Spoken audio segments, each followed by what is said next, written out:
साथियों नमस्कार, मैं हूं रोहित और आप देख रहे हैं हमारा यूट्यूब चैनल राठौर एकेडमी।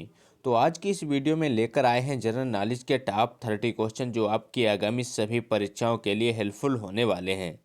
तो चलिए फ्रेंड्स, लेते हैं आज का पहला प्रश्न। पहला प्रश्न है, सार्वभौमिक सेवा दायित्व निधि की स्थापना भारत सरकार के किस विभाग के अंतर्गत हुई है? बताइए दोस्तों राइट आंसर। क्वेश्चन है, सार्वभौमिक सेवा दायित्व निधि की स्थापना भारत सरकार के किस विभाग के अंतर्गत हुई? तो इस क्वेश्चन का राइट आंसर है दूरसंचार विभाग, यानी कि ए ऑप्शन करेक्ट हो जाएगा। अगला प्रश्न है, नेशनल ऑप्टिकल फाइबर नेटवर्क निम्नलिखित में से किसके लिए ब्रॉडबैंड कनेक्टिविटी प्रदान करेगा? बताइए दोस्तों right answer. National optical fibre network निम्नलिखित में से किसके लिए ब्रॉडबैंड कनेक्टिविटी प्रदान करेगा? तो इस क्वेश्चन का सही जवाब है ग्राम पंचायत, यानी कि ए ऑप्शन करेक्ट हो जाएगा। क्या हो जाएगा इसका? ग्राम पंचायत सही जवाब हो जाएगा। अगला प्रश्न है, भारत में डॉलर रुपया विनिमय दर किस पर निर्भर करती है? बताइए दोस्तों राइट आंसर। भारत में डॉलर रुपया विनिमय दर किस पर निर्भर करती है? तो इस क्वेश्चन का सही जवाब है मांग आपूर्ति संतुलन, यानी कि ए ऑप्शन करेक्ट हो जाएगा। मांग आपूर्ति संतुलन पर निर्भर करती है। अगला प्रश्न है, भारत में 1000 और 500 रुपये के नोट आज़ादी के बाद दोबारा कब शुरू किए गए थे? बताइए दोस्तों राइट आंसर। भारत में 1000 और 500 रुपये के नोट आज़ादी के बाद दोबारा कब शुरू किए गए? तो इस क्वेश्चन का सही जवाब है 1954, यानी कि ये ऑप्शन करेक्ट हो जाएगा। 1954 में दोबारा शुरू किए गए थे। अगला प्रश्न है, निम्नलिखित में से कौन सी सरकारी कंपनी का प्राइवेटीकरण सबसे पहले हुआ? बताइए दोस्तों राइट आंसर।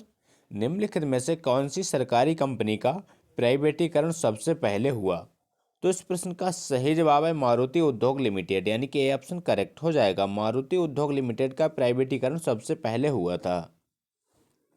अगला प्रश्न है, भारतीय रिजर्व बैंक नगद भंडार वाणिज्यिक बैंकों को बढ़ाना चाहता है, तो निम्नलिखित में से कौन सा संभावित कदम उठाएगा? बताइए साथियों राइट आंसर।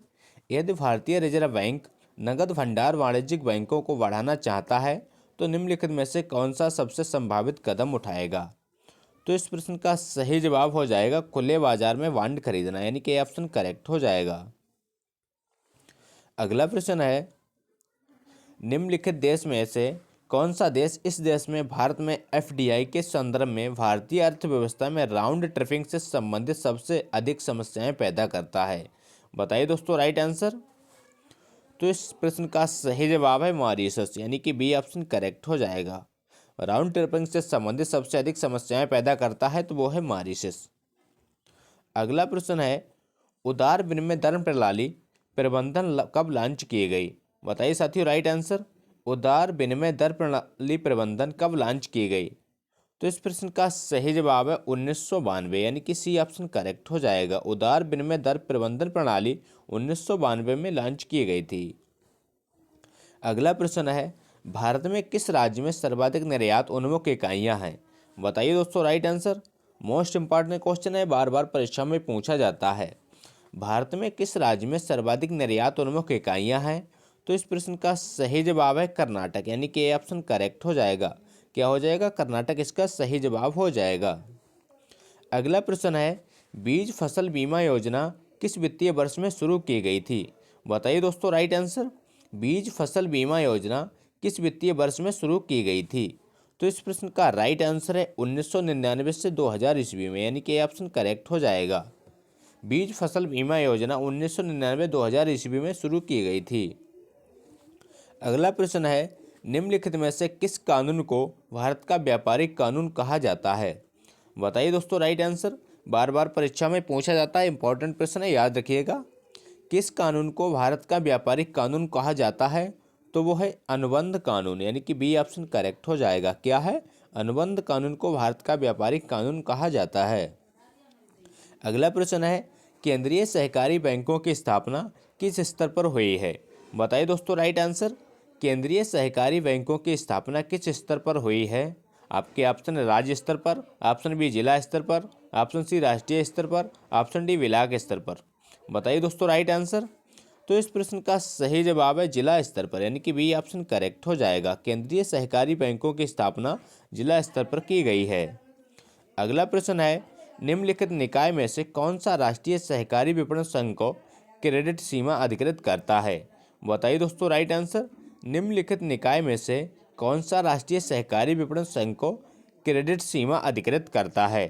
तो इस प्रश्न का सही जवाब है नाबार्ड, यानी कि डी ऑप्शन करेक्ट हो जाएगा। नाबार्ड का मुख्यालय कहाँ है, इसका आंसर में कमेंट बॉक्स में दीजिए।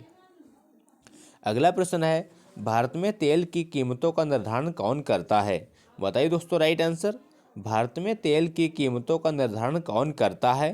तो वो करता है तेल कंपनियां, यानी कि ए ऑप्शन सॉरी दोस्तों बी ऑप्शन करेक्ट हो जाएगा। भारत में तेल की कीमतों का निर्धारण तेल कंपनियों के द्वारा किया जाता है। अगला प्रश्न है, भारत के व्यापार का कितना प्रतिशत समुद्र द्वारा होता है? बताइए दोस्तों राइट आंसर। इंपॉर्टेंट क्वेश्चन है, बार बार परीक्षा में पूछा जाता है। भारत के व्यापार का कितना प्रतिशत समुद्र द्वारा होता है? तो इस प्रश्न का सही जवाब है 95%, यानी कि डी ऑप्शन करेक्ट हो जाएगा। 95% व्यापार समुद्र द्वारा किया जाता है। अगला प्रश्न है, राष्ट्रीय बागवानी मिशन कितने राज्यों में है?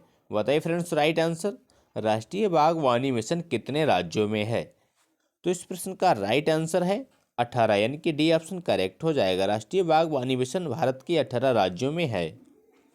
अगला प्रश्न है, शिव रमन समिति की सिफारिशों के आधार पर निम्नलिखित में से किसकी स्थापना की गई थी? बताइए दोस्तों राइट आंसर। शिव रमन समिति की सिफारिशों के आधार पर निम्नलिखित में से किसकी स्थापना की गई थी? तो वो की गई थी नाबार्ड की, यानी कि डी ऑप्शन करेक्ट हो जाएगा। नाबार्ड का मुख्यालय कहाँ है, इसका आंसर कमेंट बॉक्स में दीजिए। अगला प्रश्न है, भारतीय रिजर्व बैंक के दिशा निर्देशों के अनुसार निम्नलिखित में से कौन सा निवेश बैंक की सबसे अधिक जोखिम मुक्त संपत्ति है? बताइए दोस्तों राइट आंसर। भारतीय रिजर्व बैंक के दिशा निर्देशों के अनुसार निम्नलिखित में से कौन सा निवेश बैंक की सबसे अधिक जोखिम मुक्त संपत्ति है? तो वह सरकारी सुरक्षाएं। क्या हो जाएगा? सरकारी सुरक्षाएं इसका सही जवाब हो जाएगा। अगला प्रश्न है, समुद्री उत्पाद निर्यात विकास प्राधिकरण की स्थापना कब हुई? बताइए फ्रेंड्स राइट आंसर। समुद्री उत्पाद निर्यात विकास प्राधिकरण की स्थापना कब की गई थी?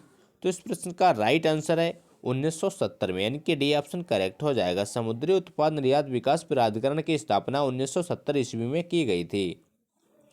अगला प्रश्न है, भारतीय स्टेट बैंक की सहायक कंपनियों का राष्ट्रीयकरण कब हुआ? बताइए फ्रेंड्स राइट आंसर। भारतीय स्टेट बैंक की सहायक कंपनियों का राष्ट्रीयकरण कब किया गया?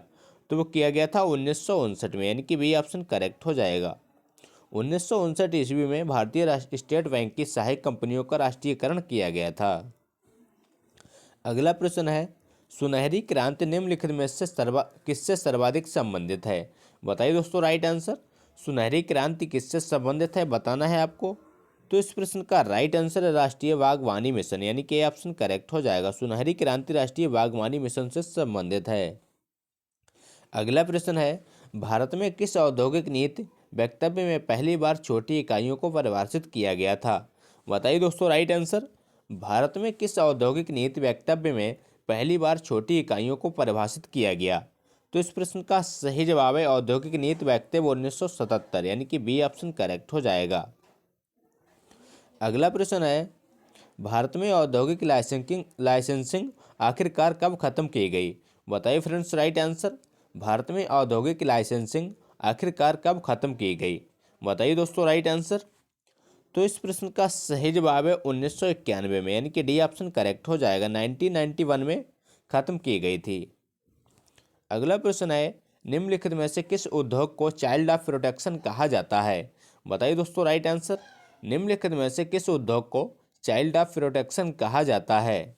तो वो कहा जाता है चीनी उद्योग को, यानी कि डी ऑप्शन करेक्ट हो जाएगा। निम्नलिखित में से किस उद्योग को चाइल्ड ऑफ प्रोडक्शन कहा जाता है? तो वो कहा जाता है चीनी उद्योग को। याद रखिएगा, इंपॉर्टेंट क्वेश्चन है।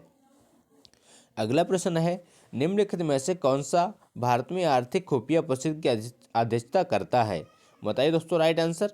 निम्नलिखित में से कौन सा भारत में आर्थिक खुफिया परिषद की अध्यक्षता करते हैं? तो वो करते हैं वित्त मंत्री, यानी कि डी ऑप्शन करेक्ट हो जाएगा। फाइनेंस मिनिस्टर के द्वारा भारत में आर्थिक खुफिया परिषद की अध्यक्षता की जाती है। अगला प्रश्न है, निम्नलिखित में से कौन सी जगह आरबीआई की नोट छपाई की है? बताइए दोस्तों राइट आंसर। निम्नलिखित में से कौन सी जगह आरबीआई की नोट छपाई की जगह है? तो वह है नासिक, यानी कि डी ऑप्शन करेक्ट हो जाएगा। अगला प्रश्न है, भारत में माइक्रो क्रेडिट किस श्रेणी के अंतर्गत आता है? बताइए दोस्तों राइट आंसर। भारत में माइक्रो क्रेडिट किस श्रेणी के अंतर्गत आता है? तो वो आता है गैर बैंकिंग वित्त, यानी कि सी ऑप्शन राइट हो जाएगा। क्या हो जाएगा? गैर बैंकिंग वित्त इसका सही जवाब हो जाएगा। अगला प्रश्न है, भारत में सर्वाधिक उधार देने वाला कौन है? बताइए दोस्तों राइट आंसर। भारत में सर्वाधिक उधार लेने वाला कौन है? तो वो है भारत सरकार, यानी कि डी ऑप्शन करेक्ट हो जाएगा। भारत में सर्वाधिक उधार लेने वाला भारत सरकार ही है। अगला प्रश्न है, निम्नलिखित में से किस बायोम में पेड़ नहीं है? बताइए दोस्तों राइट आंसर। निम्नलिखित में से किस बायोम में पेड़ नहीं है? इंपॉर्टेंट क्वेश्चन है। तो इस प्रश्न का सही जवाब है टुंड्रा, यानी कि सी ऑप्शन करेक्ट हो जाएगा। टुंड्रा बायोम में पेड़ नहीं है, याद रखिएगा, बार बार परीक्षा में पूछा जाता है। अगला प्रश्न है, भारत का सबसे बड़ा नमक उत्पादक राज्य कौन सा है? बताइए दोस्तों राइट आंसर। भारत का सबसे बड़ा नमक उत्पादक राज्य कौन सा है? तो इस प्रश्न का सही जवाब हो जाएगा गुजरात, यानी कि ए ऑप्शन करेक्ट हो जाएगा। गुजरात राज्य भारत का सबसे बड़ा नमक उत्पादक राज्य माना जाता है। तो ये थे दोस्तों आज के मोस्ट इंपॉर्टेंट क्वेश्चन। अगर वीडियो अच्छा लगा हो तो लाइक करें, दोस्तों के साथ शेयर करें, और चैनल पर नए हो तो चैनल को सब्सक्राइब करना ना भूलें। मिलते हैं नेक्स्ट वीडियो में, तब तक के लिए जय हिंद।